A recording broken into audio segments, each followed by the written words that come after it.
Hello students. आज international relations की class में आज हम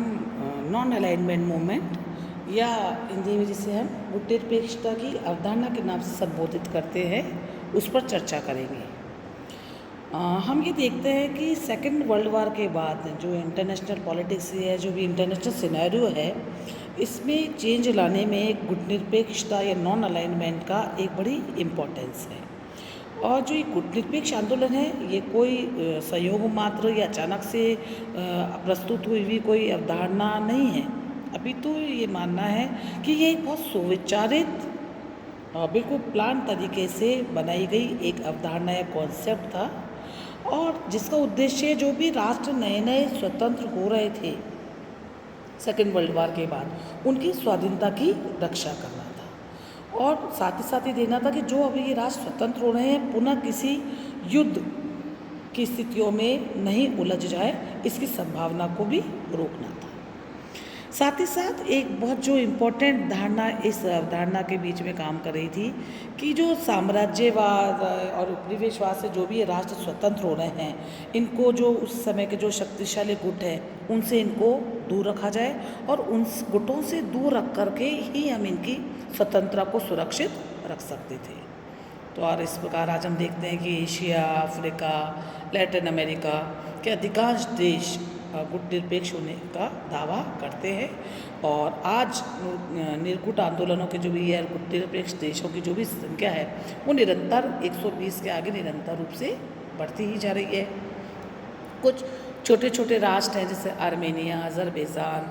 बोस्निया, ये सभी इस आज गुटनिरपेक्ष आंदोलन से जुड़ने का दावा भी और दर्जा इन्होंने हासिल किया है। अब हम ये देखेंगे कि गुटनिरपेक्षता का ऐतिहासिक पृष्ठभूमि क्या है, ये इसलिए हम या गुटनिरपेक्षता का उदय क्यों हुआ, इसका अर्थ क्या है, इसके बारे में हम चर्चा करेंगे। सबसे पहले हम देखते हैं कि सेकेंड वर्ल्ड वार के बाद वो संपूर्ण विश्व दो विरोधी गुटों में विभाजित हो गया। पहला गुट है सोवियत गुट और दूसरा है अमेरिकी गुट। और इसके साथ ही एक बात और थी कि एशिया, अफ्रीका और लैटिन अमेरिका में राष्ट्र नए नए स्वतंत्र होने लगे थे, या उनमें स्वतंत्रता के लिए संघर्ष इन देशों में प्रारंभ हो चुका था। अब ये जो दो गुट थे, सोवियत संघ का गुट और अमेरिका का गुट,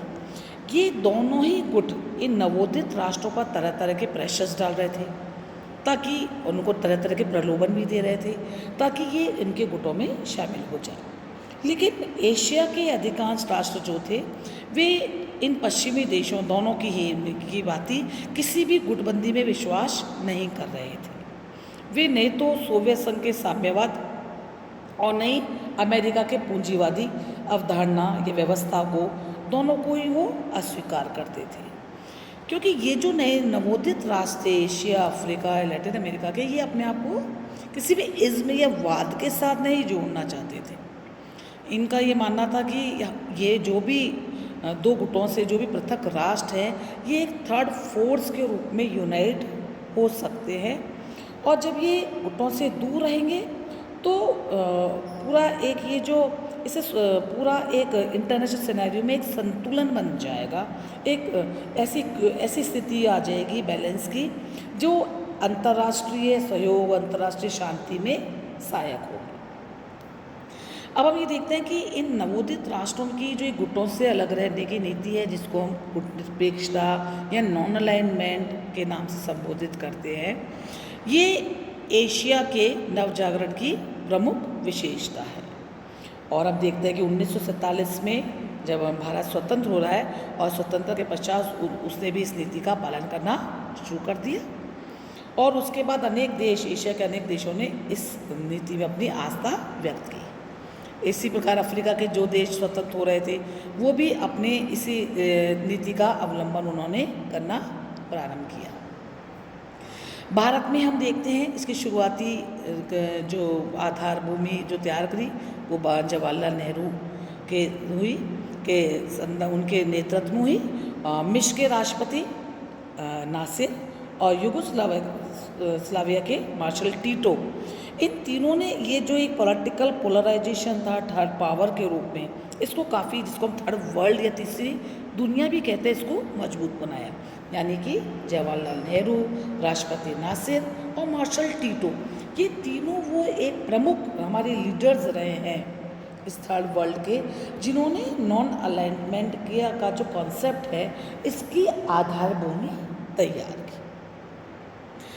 हम ये देखते हैं कि शीत युद्ध में का जो भी एक पॉलिटिकल पोलराइजेशन था या जो भी राजनीतिक ध्रुवीकरण था, शीत युद्ध एक प्रमुख प्रेरक शक्ति के रूप में कार्य कर रहा था, क्योंकि ये जो हम ये भी जानते हैं कि ये जो भी राष्ट्र तीसरी दुनिया की जो राष्ट्र जो एक लंबे समय से एक औपनिवेशिक आधिपत्य में रहे थे, ये एक लंबा गुलामी का दौर, आधिपत्य का दौर इन्होंने भोगा था, या उनका जन जीवन जिस प्रकार से त्रस्त था, या जिन चीज़ों से वो परेशान थे, सामाजिक, आर्थिक, राजनीतिक रूप से वो जिस प्रकार से त्रस्त हो चुके थे, तो ये सभी राष्ट्र एक लंबे संघर्ष के बाद स्वतंत्रता हासिल कर रहे थे। और एक लंबे संघर्ष के बाद जब इनको स्वतंत्रता मिल रही थी, तो ये किसी दूसरे आधिपत्य को स्वीकार करने के लिए तैयार नहीं थे, क्योंकि ये स्थिति इनके लिए बिल्कुल भी सुखद नहीं थी। अब ये जो राष्ट्र नए स्वतंत्र हो रहे थे, जिन्हें हम थर्ड वर्ल्ड कंट्रीज़ कहते हैं, तीसरी शक्ति या तीसरी दुनिया के नाम से संबोधित करते हैं, ये एक ऐसी अपनी एक ऐसा स्टेज या अपना एक ऐसे रोल की तलाश में थे जो उनके आत्मसम्मान और क्षमता के अनुरूप हो।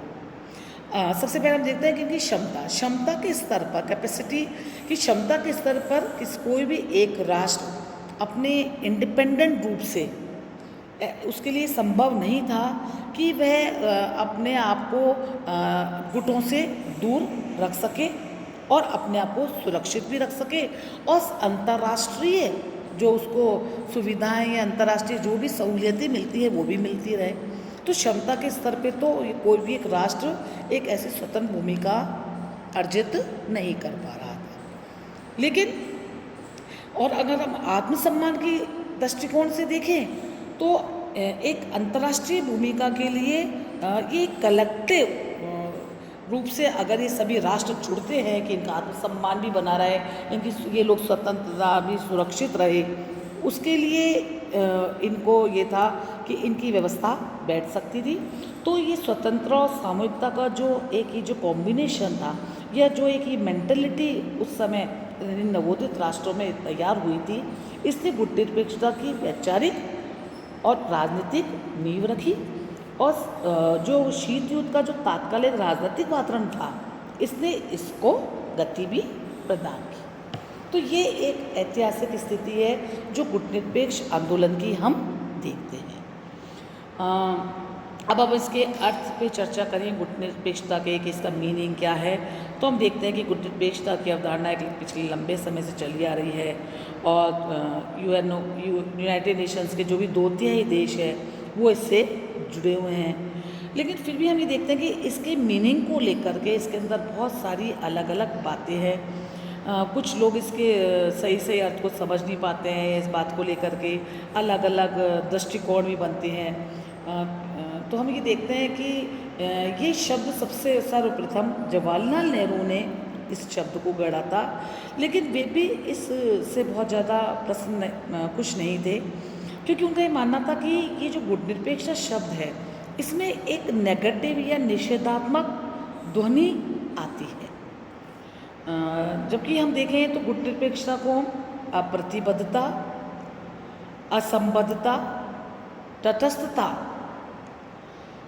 के नाम से भी संबोधित कर सकते हैं, या हम ये कह सकते हैं कि ये एक शांतिपूर्ण सक्रिय सह अस्तित्व का एक मंच भी हम इसे कह सकते हैं। लेकिन कुल मिलाकर के ये स्थिति तो हमको समझ में आती है कि गुटनिरपेक्षता में एक ऐसी अवधारणा है जो कुछ तथ्यों पर हमको अवलंबित दिखाई देती है। पहली बात कि गुटनिरपेक्षता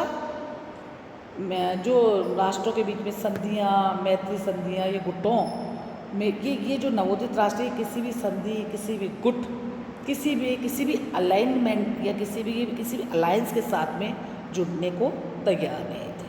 दूसरी बात, ये जो सभी गुटनिरपेक्ष राष्ट्र थे, ये अंतर्राष्ट्रीय मामलों में दोनों सर्वशक्तियाँ जो हैं अमेरिका और रशिया, दोनों से ही नीतियों और कार्रवाई से अपने आप को इनसे दूर रखना चाहते थे। और ये अपने आप को दूर या पृथक तभी रख सकते थे जब वे और अपना शांतिपूर्ण सहअस्तित्व के द्वारा अपना उन्नयन, अपना विकास भी ये राष्ट्र तभी कर सकते थे जब ये राष्ट्र किसी भी गुट में शामिल ना हो और गुटनिरपेक्ष रह करके, क्योंकि जब भी किसी भी एक गुट से जुड़ते हैं तो दूसरे गुट से जो भी अंतर्राष्ट्रीय सहयोग मिलता है उससे दूर हो जाते हैं। तो इस नवोदित राष्ट्रों के लिए इस समय अवश्यंभावी था कि वे किसी भी गुट में शामिल ना हो और गुटनिरपेक्षता की नीति से अपना उन्नयन और विकास करते रहें। लेकिन साथ ही साथ यहाँ पे एक बात इम्पोर्टेंट ये भी है इस गुटनिरपेक्षता की नीति में कि ये नीति चुप्पी लगा के बैठ जाने या अंतर्राष्ट्रीय मामलों से संन्यास लेने की बात नहीं करती है, बल्कि इसके अंतर्गत स्वतंत्र राष्ट्रों के साथ मैत्रीपूर्ण सकारात्मक संबंध स्थापित करने की बात कही जाती है कि जहाँ पर सभी राष्ट्र एक दूसरे के साथ मिलकर के सहयोग की नीति अपनाएंगे। और सन 1961 में जब गुटनिरपेक्षता के जो 3 कर्णधारों की हमने बात करी थी कि जवाहरलाल नेहरू, नासिर और मार्शल टीटो, इन तीनों ने मिलकर के 5 बेसिक्स बनाए थे गुटनिरपेक्ष आंदोलन के कि सभी सदस्य राष्ट्र जो भी होंगे वे स्वतंत्र नीति पे चलेंगे। दूसरा, सभी सदस्य देश उपनिवेशवाद या कॉलोनिज्म का विरोध करेंगे। तीसरी बात, सदस्य राष्ट्र किसी भी सैनिक गुट के सदस्य नहीं होंगे। चौथी बात, सभी सदस्य देश किसी भी बड़ी ताकत के साथ में कोई भी द्विपक्षीय कोई भी समझौता उन्होंने नहीं किया होगा। और अंतिम बात, 5वीं, जिसे हम पंचशील के सिद्धांत भी कह सकते हैं कि ये सभी पाँच तरह का 5 उन्होंने एक पॉइंट्स बना दिए हैं कि सभी सदस्य देश किसी भी बड़ी ताकत को अपने क्षेत्र में सैनिक अड्डा बनाने की इजाज़त नहीं देंगे। तो हम ये कह सकते हैं कि ये जो भी कि एक दूसरे के विरोधी शक्ति शिविरों से जो दूर रहने की जो नीति इस समय गुटनिरपेक्ष आंदोलन ने बनाई, जिससे पूरे विश्व के अंदर जो तनाव है इसको कम किया जा सके, युद्ध की विभीषिकाओं को ये देश टालने के अंदर एक महत्वपूर्ण भूमिका निभा सके और एक शांति समर्थक देश बनकर के अपना और अपने देश का विकास कर सके। और ये मात्र गुटनिरपेक्षता का दर्जा प्राप्त करके ही संभव हो सकता था। अगली कक्षा में हम ये जानने का प्रयास करेंगे कि गुटनिरपेक्ष आंदोलन का सदस्य बनने के लिए या गुटनिरपेक्ष आंदोलन से जुड़ने के लिए किन किन सदस्यता की क्या क्या शर्तें होनी चाहिए, शर्तें आवश्यक थी। और इसके साथ ही साथ गुटनिरपेक्षता का जो जन्म हुआ है या ये जो नीति अपने अस्तित्व में आई है, ऐसे कौन से उस समय के अंतर्राष्ट्रीय समसामयिक कारण थे जिन्होंने गुटनिरपेक्ष आंदोलन को आगे बढ़ाया। धन्यवाद।